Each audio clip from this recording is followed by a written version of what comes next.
I'm Alice Loxton, and I present documentaries over on History Hit TV. If you're passionate about all things royal history, sign up to History Hit TV. It's like Netflix, but just for history. You've got hours of ad-free documentaries about all aspects of the past.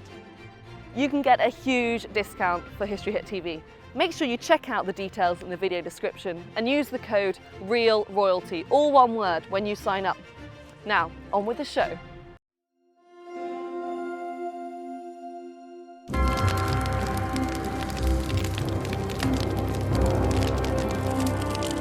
It's become one of the great symbols of the corruption of power, the maniac fiddling while his city burns. The tyrant was Nero, the city Rome.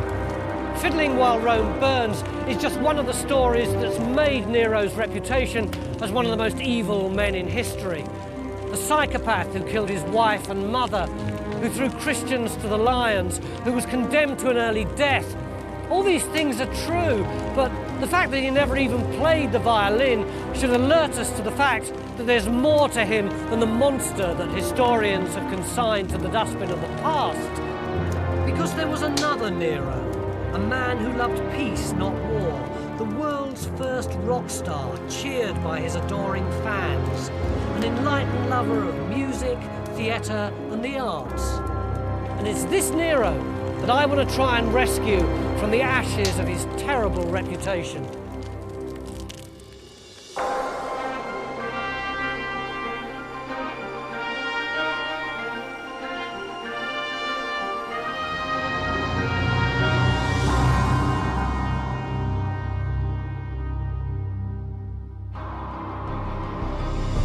Nero's story was played out here in Rome, in the imperial palaces on the Palatine Hill. These walls are all that's left of the corridors and darkened rooms where a drama played out that was half political thriller, half domestic tragedy. Nero's life has all the elements of a soap opera. Political intrigue, bitter jealousy, passionate love affairs, and murder. This hostile picture was built up by propagandists after his death. As the centuries passed, historians exaggerated the myths of Nero. My job is to sort the fact from the fiction, to balance the later propaganda against other sources and plain common sense. What we know for certain is Nero came to power when he was just 16. At an age when most kids are deciding which subjects to do for A-level, he was made ruler of half the world. That's when his history as emperor began. But in order to understand Nero, we have to go back further, because it's what happened to him as a little boy that made him the emperor he became. Nero was the name he adopted later, but he was born Lucius Domitius Ahenobarbus on the 15th of December 37, here at Antium, on the coast near Rome. It was the playground of the Roman elite, and these are the ruins of Nero's own palace. Nero's family had links to the emperors going back to Julius Caesar.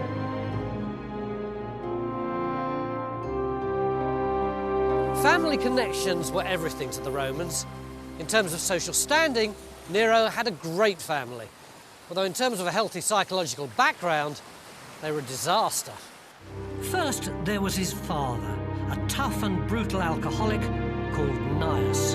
This is a man who killed an ex-slave during a drinking bout, gouged out a fellow senator's eye when he criticised him in the forum, and deliberately killed a young boy in a traffic accident in a fit of road rage.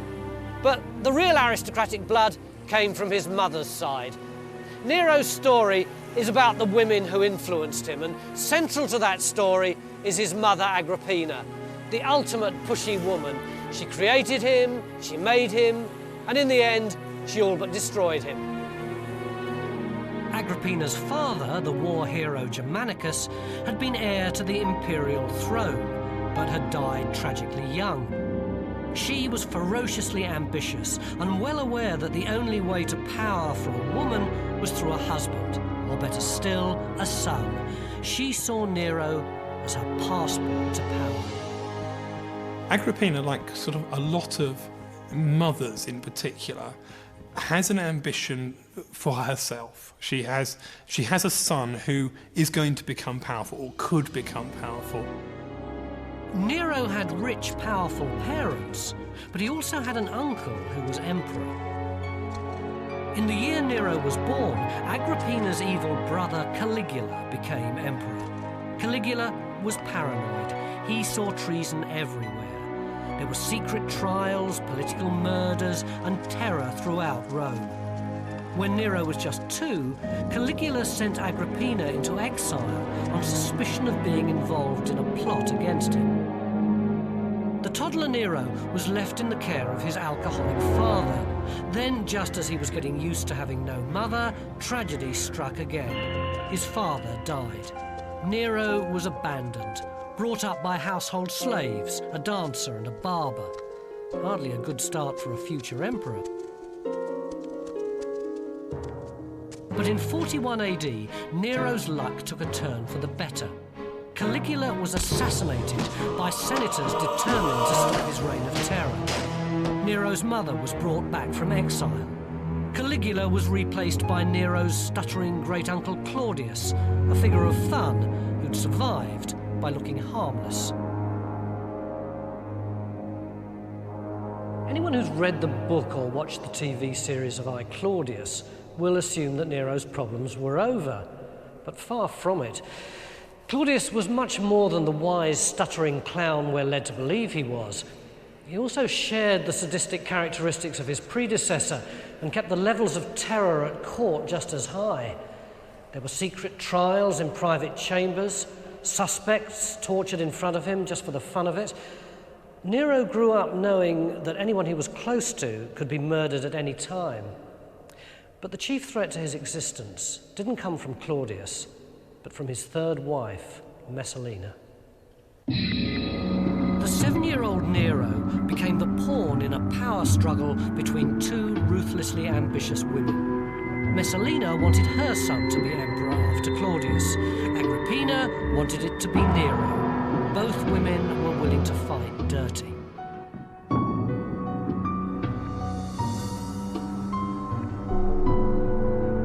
Around 44 AD, while the young and handsome Nero lay sleeping, an attempt was made on his life. Messalina sent 2 assassins into his rooms in the dead of night, and he was saved by a miraculous event. As they pulled back the sheets to finish him off, a snake slithered out of his bed, and they fled in terror. It's a colourful way of dramatising this dynastic squabble, but this episode only emerges a century later, and it's got suspicious parallels with Roman folktales at the time.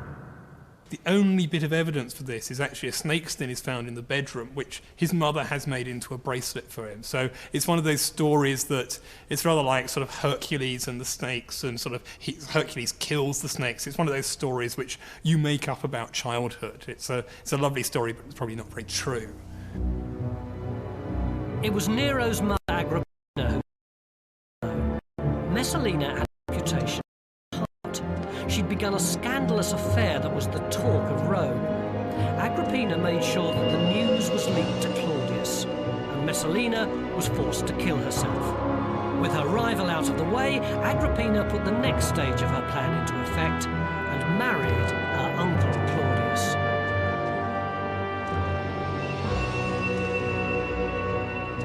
Part of the deal was that her son was adopted by Claudius, changing his name to Nero. It effectively made him heir to the imperial throne, but Agrippina strengthened the bond with an arranged marriage. A wife for Nero would also need political clout, and Agrippina realised she didn't have to look far for that. She arranged a marriage between the 15-year-old Nero and Claudius's 13-year-old daughter, Octavia. Not surprisingly, she had to have the law changed first to avoid any charges of incest. The next stage in Agrippina's plan was to tighten her grip on power by making strategic appointments.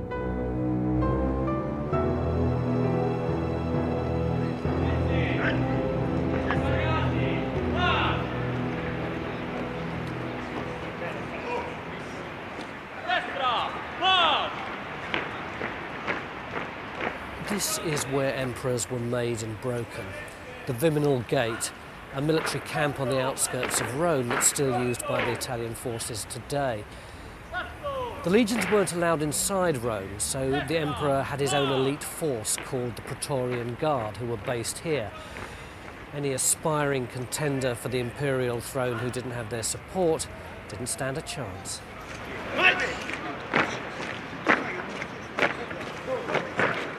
Usually they were under the command of two prefects. Agrippina created just one boss, a tough, straight-speaking soldier called Burrus.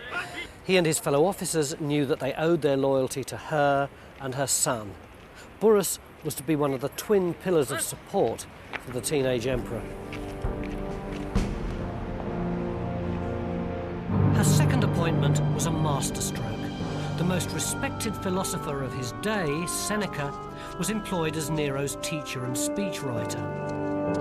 With Burrus and Seneca, Agrippina groomed the teenage Nero for power. But it seems Nero found his official role quite a bore. He hated the endless formal dinners with his stuttering uncle Claudius, who slobbered over his gourmet food and got slowly but steadily drunk. But according to the historians, these dinners had a much more immediate consequence. They gave Agrippina the opportunity to murder her husband. Claudius loved mushrooms. The historians say Agrippina employed the most famous poisoner in Rome to prepare a powerful potion for his favourite dish. Claudius had a food taster to guard him against poisoning, but Agrippina had bought him off. This man put the poisoned mushroom onto the plate after she'd taken her portion. Claudius swallowed the bait, literally. The poison was designed to act slowly. Claudius retired drunk and with the first symptoms of stomachache, which got worse. But then news arrived that he'd thrown up shortly after supper. If he survived, then he'd know there'd been an attempt on his life, and both Nero and Agrippina would be done for. Agrippina went into overdrive. The poisoner was brought in again. This time a feather was dipped in a quick-acting potion. Agrippina gave it to another of her stooges, Claudius's doctor. He told Claudius that if he tickled the back of his throat with the feather, he'd vomit again and feel a lot better. Claudius followed the doctor's orders, gave a sigh, and lay back dead.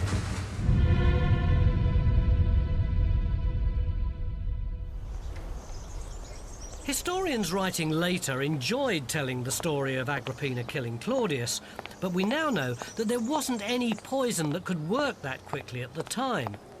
Claudius was pushing 60 and in poor health, and it's far more likely that he died from drink, overindulgence, or even food poisoning. What the stories really tell us is how people saw Agrippina, a ruthless politician who was quite capable of murdering her own husband.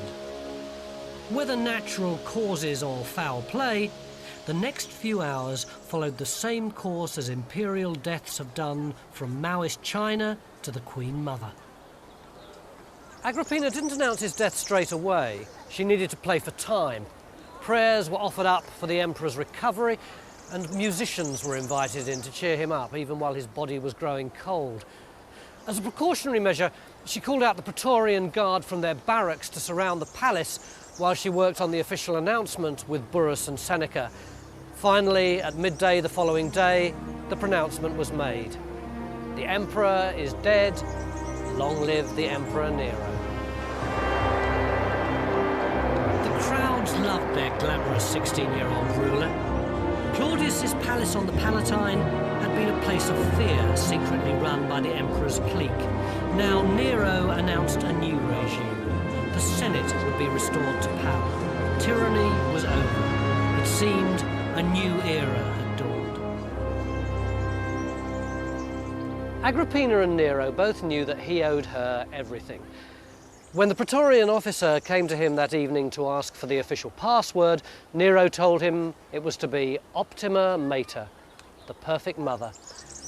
But if Agrippina thought that Nero was going to be her puppet, she was very much mistaken. The perfect mother didn't want compliments. She wanted power for herself. Thanks to his scheming mother, Nero was emperor of Rome at the tender age of 16. But now, Agrippina wanted payback for her investment. She craved power. She'd been the sister and wife of an emperor, and now with her novice son in charge, she tried to fix the system so she could have even more power.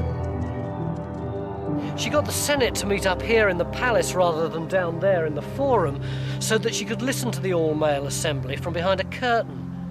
But her stranglehold on power was about to be loosened.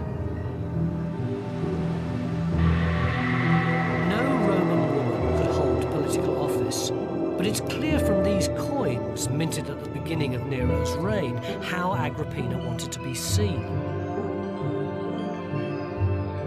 The important thing about these coins is they're contemporary documents, they're not later writings, and they give you the official imperial view, the imperial spin, if you like. There's no court gossip there, but there's exactly what the emperors wanted you to see about them. The Ashmolean Museum in Oxford houses an extensive collection of coins from ancient Rome that vividly tell the story of Nero and his mother. As soon as he becomes emperor, the power of Agrippina is absolutely apparent. Is that his mother? That's his mother facing him, and it's the first time an imperial woman ever been shown on the same side of the coin as the emperor. And you can see she's actually, in some ways, she's given precedence, because her name and titles are on the head side of the coin, and his name is on the other side, and they're staring at each other almost as equals. But of course it doesn't last. And the next coin shows the next stage in that process, because his mother, Agrippina, is still there, but Nero is shown side by side with her, but he's in front and she's relegated to being behind him. So what caused the rift? Not the economy or foreign policy, but an argument over a girlfriend. Nero had fallen madly in love with a woman called Acte. He had his official child bride, Octavia, but this was a real woman. Acte was older than Nero, mature, sexy, but she was Greek and an ex-slave.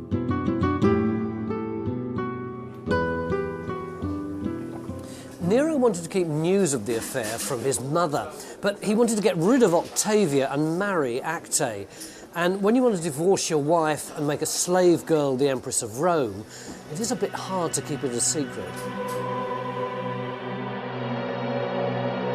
Agrippina went ballistic. As far as she was concerned, Acte had to go. Grazie. Poor old Nero was forced to go scurrying round various senators, trying to persuade them that Acte was actually an Eastern princess and therefore eligible for the throne, but nobody bought it.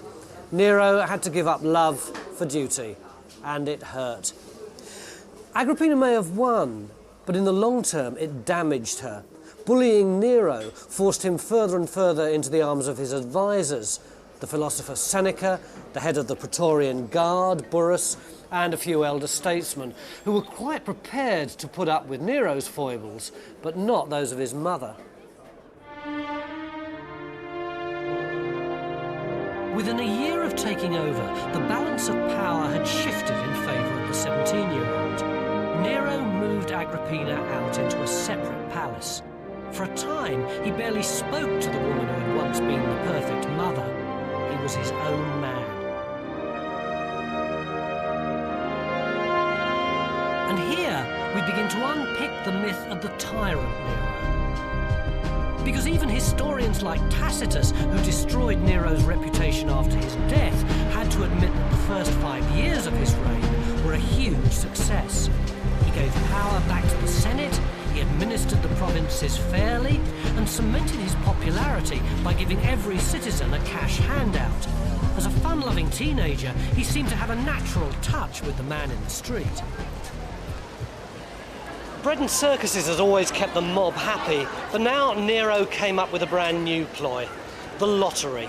He showered little wooden balls with numbers on them into the crowd, and if you got a prize-winning number, then you could turn up at the palace and claim a lavish free gift. Horses, slaves, even a holiday home. Nero's popularity, I think, stemmed from his youth, the fact that he really tried to be such a good boy at the beginning and did all the things he was supposed to. But his relationship with the populace, I think, was particularly strong because he was very generous, spent a lot. He gave very good entertainments, and they really loved bread and circuses, as we know. And also he was rather accessible. That is, we're told on a number of occasions there are banquets or entertainments in which Nero is walking among the crowds, and they actually see him. And I think that means quite a lot to them. Nero started well, but he found the constraints of being in charge wearing. He had a personality that needed to break out. Like a typical adolescent anywhere, he loved to go out with his mates and get drunk, but preferably without anyone realising he was the emperor. So if they went to a pub or a brothel, he'd go in disguise, which had its downside, because after one particularly rowdy night, he came back home with 2 black eyes. Although his advisors Burrus and Seneca gave Nero a long leash, a Roman emperor wasn't supposed to act like Jack the Lad, and his mother kept nagging him to behave himself. The increasing tension with Agrippina came to a head again over a new affair. Nero was 22. This time the object of his affections wasn't a slave girl, but a member of the aristocracy called Poppaea. Nero was, of course, married to Octavia, the princess who'd given him his passport to one half of the imperial line. Poppaea started pressuring Nero to get divorced, and this became all the more urgent when she discovered that she was pregnant and could provide Nero with an heir. The only opponent to their relationship was his mother. Things disintegrate. He starts ceasing to have public or private meetings even with his mother. He won't be alone with his mother. He doesn't trust his mother. Poppaea kept up the pressure. She taunted Nero for being a mummy's boy, told him an emperor should be able to do what he wants. Subtly, she persuaded Nero to think the unthinkable.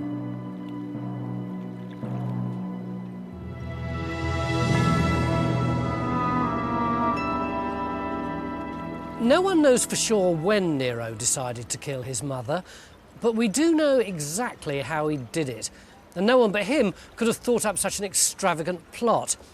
He got the idea at the theatre.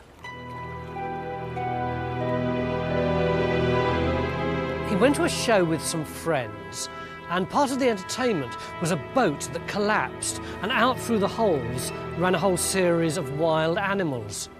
The idea of the collapsible boat must have stuck. He had one specially built to take his mother home from a dinner party.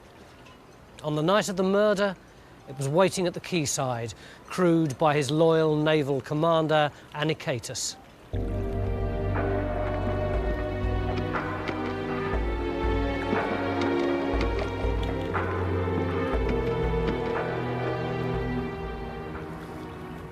Right on cue, halfway across the bay to Agrippina's home, the boat started to sink. There was general panic, but Agrippina was a natural survivor. She persuaded her maid to pretend to be her while she jumped ship. The maid thought this would save her life and shouted, "I'm Agrippina, save me!" But when the assassins heard her, they beat her over the head and killed her. Meanwhile, Agrippina managed to swim until she was picked up by a fishing boat, which took her safely home.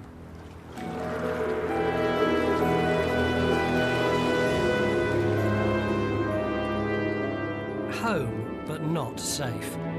It can't have taken long for the truth to dawn on the exhausted and fearful mother that her son wanted her dead. On the other side of the bay, word reached Nero that Agrippina had survived. Terrified, he panicked. He ordered Burrus to get the Praetorian Guard to go and finish her off. Burrus refused, saying that his men would never agree to kill a member of the royal family, particularly the daughter of their hero Germanicus. In the end, it was the naval man Anicetus who agreed to do it. Nero's thanks are revealing. "You've given me my empire," he said.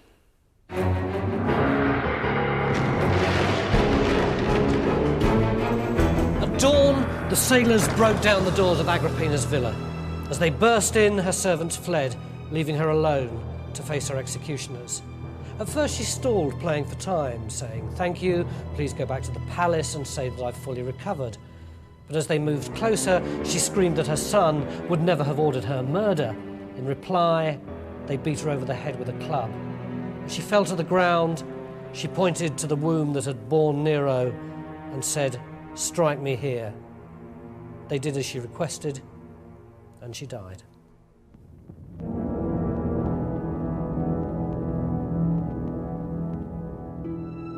Back in Rome, Burrus and Seneca invented the story that Agrippina had killed herself because her plan to murder Nero had been discovered. Although they were prepared to cover up for the emperor, they gradually realized they'd lost control of him. With this unforgivable act of murder, Nero had crossed the line into tyranny, and there was no going back.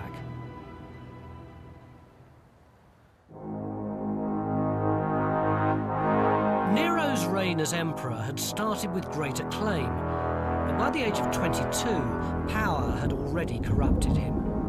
He'd murdered his mother so he could divorce his wife Octavia and marry his mistress Poppaea. But Octavia was still a woman of influence in Rome, with all the clout of the royal family, so Poppaea persuaded Nero, for his own sake, that he needed to get rid of his ex-wife permanently. And there was no one left to tell him not to.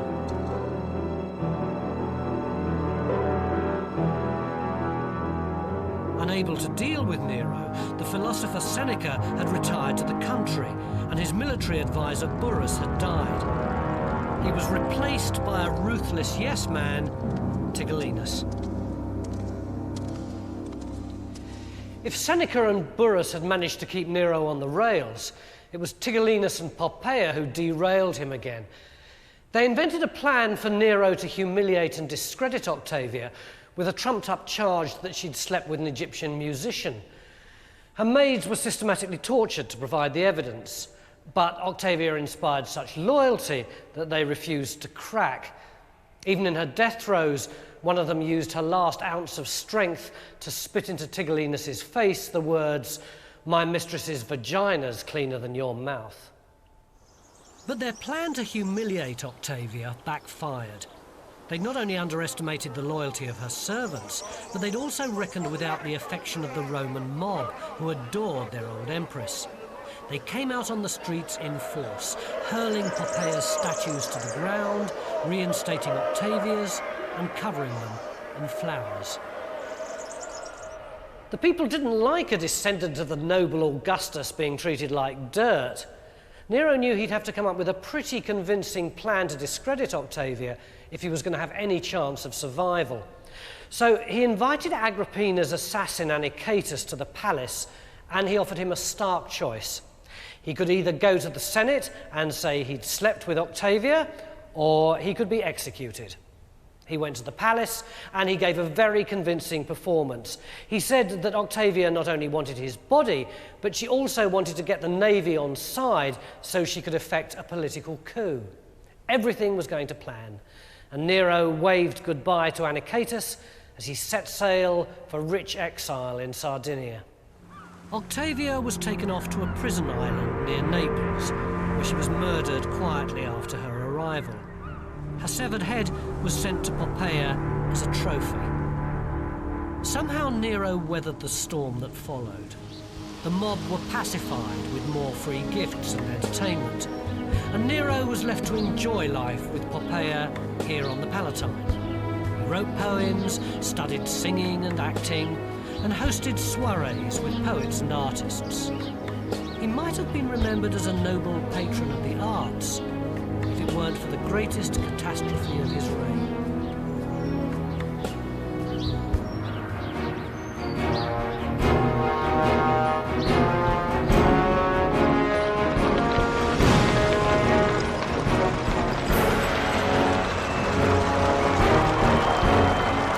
This is the Circus Maximus. 2,000 years ago, this place would have been as full of people and as exciting as the Cheltenham Gold Cup. All the way round here was the chariot racing track, with free seating for 300,000 people all the way around on massive wooden structures with wooden slums behind. Up there was the palace with Nero's royal box, where he had a bird's eye view not only of a day at the races, but of the first flames from the fire that swept through Rome. In the earliest historical account, Tacitus writes that the Great Fire of Rome probably started as a simple accident. A brazier got kicked over just outside the stadium, and a strong wind was blowing, and in moments the flames took hold. It was a devastating blaze. It tore through the tight-packed wooden slums, spreading quickly to the posh houses on the Palatine and onto Nero's palace itself. Rome had a form of fire brigade. They couldn't cope with the inferno.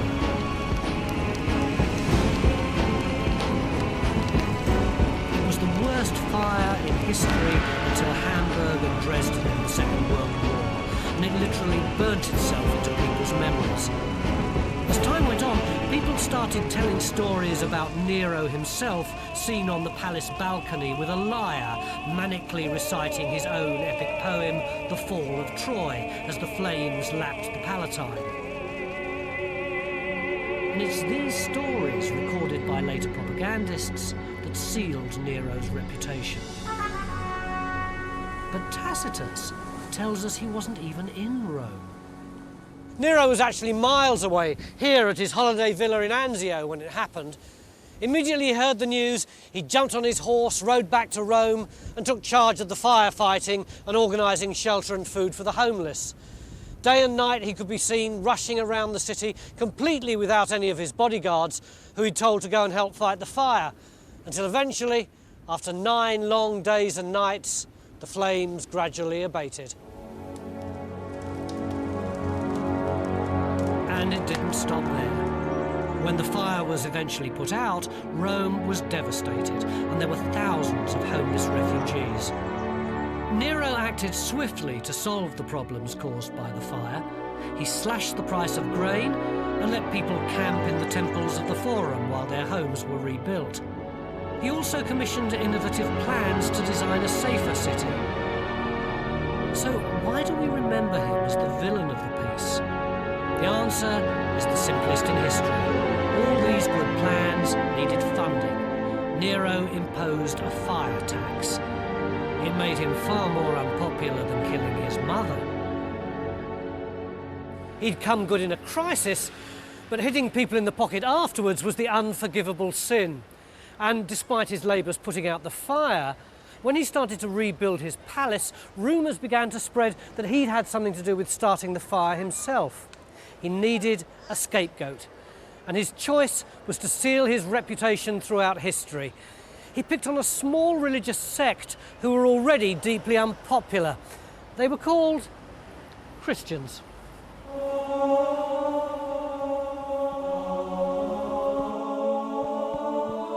The Romans already deeply distrusted them. They refused to take the vow of allegiance to the emperor, which was tantamount to treason.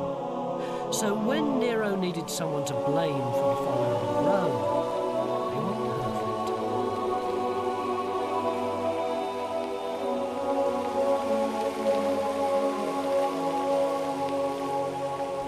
We know that the persecution was completely unjustified and that the fire started by accident. But at the time, the idea of a conspiracy didn't seem that far-fetched. The Christians believed that the world was about to end in a massive conflagration. Their leader had said, "I will cast fire upon the earth." The punishment was harsh even for such a despised group. The Christians were crucified, fed to wild beasts in the arena, and used as flaming torches in Nero's own gardens. These punishments weren't invented for the Christians. They were all standard Roman ways of dealing with common criminals. But Nero's remembered because he was the first emperor to create a Christian martyr. The leading disciple, St. Peter, who'd come to Rome to preach the gospel, died in the first wave of Nero's persecution. St. Peter's Basilica is built where he was killed, a lasting monument to Nero's scapegoats. In 64 AD, nobody cared about a few Christians being massacred. Pinning the blame on them might have put a stop to the rumours that he was responsible for the fire, if Nero hadn't gone on to commit the biggest blunder of his life.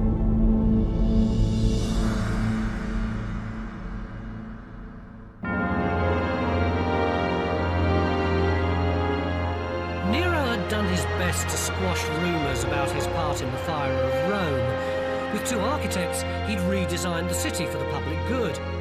And people might have thanked him for it if a key part of the scheme hadn't included him fencing off a great slice of the devastated city for his own pet project. Nero's palace up on the hill there looked pretty flashy before the fire, but now he and his architects were conceiving a house that would make Louis XIV or Elton John look shy and retiring.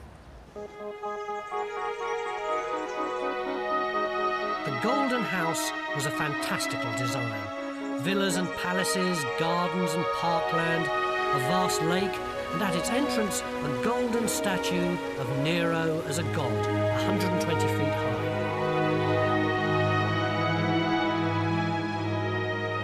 If you look at the plan of ancient Rome, the Golden House took up about a quarter of the city. Most of it's destroyed, but one section of this amazing architectural feat remains because it was used for the foundations of the public baths that were built after Nero's death.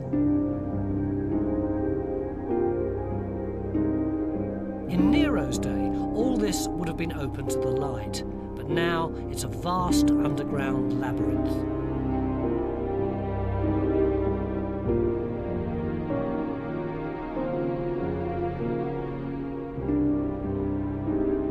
Rome had never seen anything like it.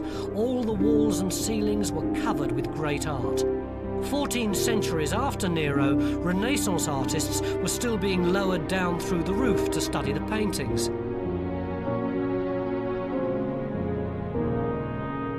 Walking where he walked, I begin to get a real sense of Nero's mind.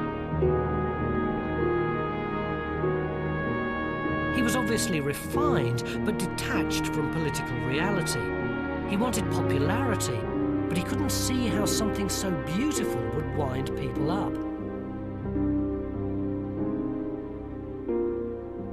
Two things strike me as really obvious about this building. First of all, it demonstrates that Nero had really good artistic taste.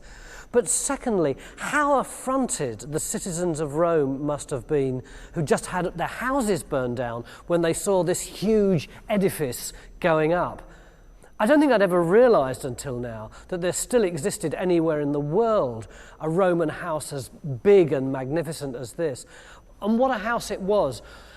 There would have been huge, elaborate hangings over these walls, and the rest of the walls would have been encrusted with gold and precious stones and pearls, and there were pipes coming out of the walls and out of the ceiling to shower the visitors with scent and with flower petals.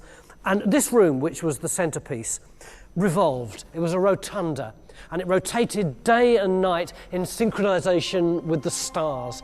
It was the biggest, plushest, most elegant Roman nightclub in the whole universe.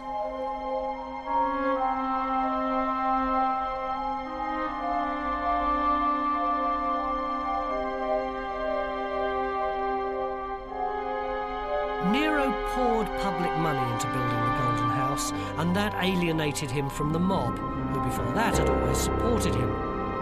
Nero could have survived that unpopularity if he hadn't terminally offended the aristocracy as well. The ideal Roman emperor was a great military leader like Julius Caesar, someone who'd expanded the empire like Augustus.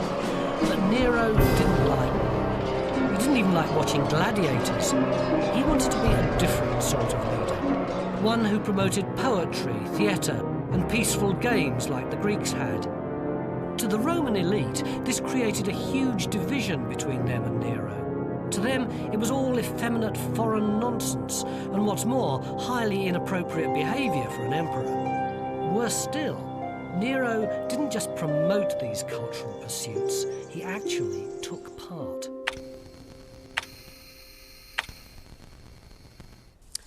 This is singing practice Roman style. Weights, usually made of lead, placed on the chest to strengthen breathing. Nero embarked on a Greek-inspired athletics and artistic career that was all-consuming. He wanted to be a professional lyre player and singer. Other emperors like Caligula had performed in private, but this was really serious, a strict regime of diet and exercise. He detoxed for days, drinking only chives preserved in oil. And when his muscles ached from the rigour of exercise, he'd rub them down with dried boar's dung. Everything was focused on getting him into tip-top professional shape. Nero was putting himself at the forefront of an artistic crusade. Rome might have conquered Greece, but the emperor was now giving prominence to Greek ideas and culture. But for Nero, treading the boards wasn't just a cultural campaign, it was a way of boosting his self-esteem. He'd always acted, sung, played the lyre and recited poetry to invited audiences. The applause gave him the illusion of instant affection and adulation. And so in 65 AD, when he was rapidly losing political popularity, naturally, he went on tour. Nero decided to go public and stepped into the limelight of a professional performing career. His first performance was in Naples, then a Greek-speaking city, and the crowd went wild. Mind you, his thin, reedy voice was helped by the amphitheatre's acoustics. If you speak from here, you sound pretty ordinary. But if you stand here, your voice sounds like a god.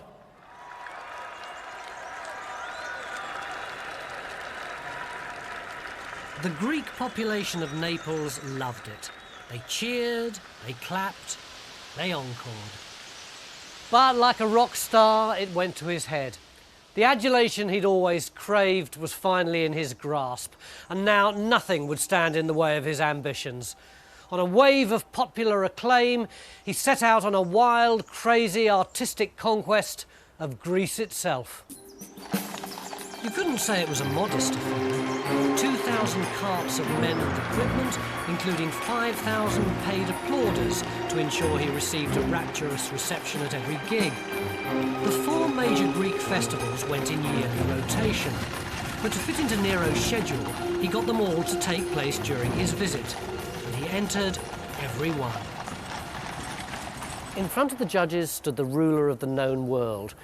This was a man who'd made them change customs established over centuries and reschedule whole competitions. But he sweated, he wiped his brow with his arm. He was so nervous that on one occasion he actually dropped his sceptre while he was performing a dramatic play and really thought that the judges would mark him down for it. Of course they didn't, and when they solemnly awarded him the victor's laurels, he was pleased, flattered, emotional.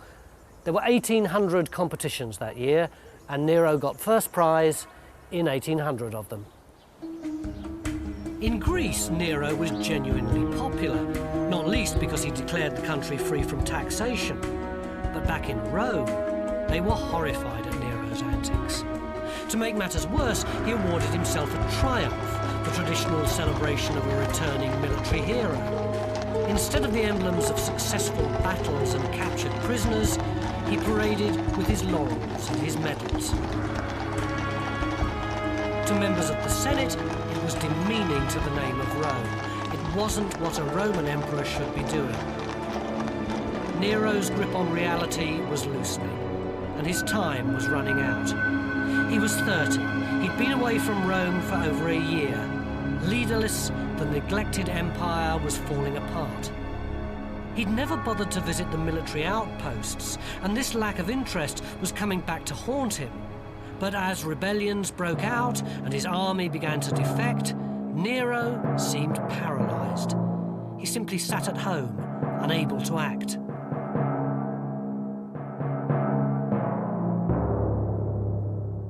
Then, in June 68 AD, the emperor woke up one night to find the palace deserted. This wasn't a good sign. His Praetorian guards had gone to a secret meeting of the Senate. The very Senate he'd given power to was now turning its back on him. Cold, hard reality finally sunk in. Nero was on his own. Still in his night clothes, he fled the palace looking for somewhere to hide. The sensible thing would have been to head for the port of Ostia, where he could have gone overseas to rally his loyal forces abroad. But he wasn't thinking straight. He bumped into 3 slaves who got horses and took him to a villa on the outskirts of the city. When they arrived, they found that the front door was locked and they had to crawl through the undergrowth into the side entrance.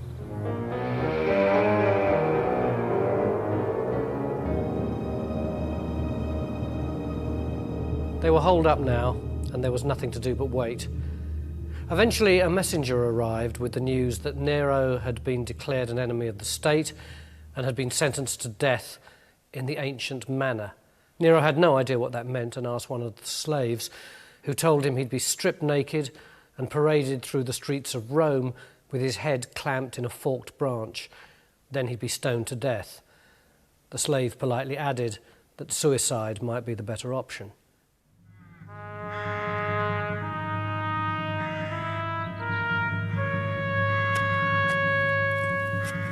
As dawn broke, he watched as they dug his grave.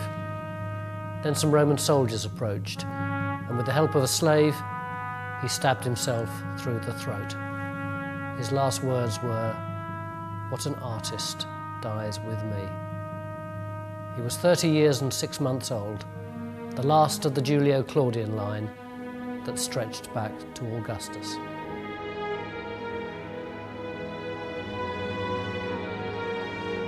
Nero marked the end of a dynasty and the end of an era. The first emperors, Julius Caesar and Augustus, had persuaded the Roman people that one-person rule was a good thing.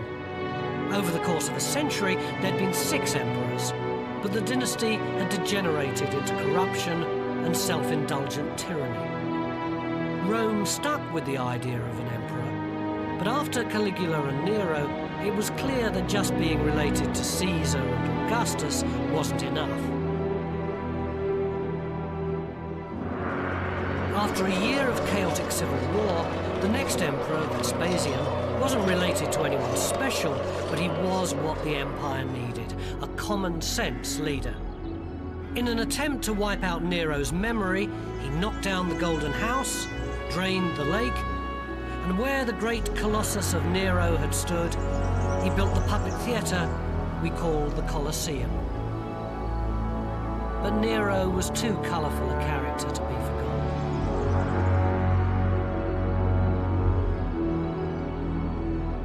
Nero saw himself as an artist. His enemies thought of him as a tyrant and a buffoon. The truth is, he was all 3. He certainly wasn't very good at running an empire, but then what did Rome expect? If you put a messed up 16-year-old in charge of half the known world, you're asking for trouble. Rome learnt the hard way. From now on, it abandoned the Julio-Claudian line of emperors in favour of skilled administrators. But Nero did leave his mark on history. Whatever else he wasn't, he was a showman. He did everything in a big way, from building his house to killing his mother. He thought of himself as an actor, but no part he ever played on the stage could match the drama, the spectacle, and the sheer theatricality of his own life.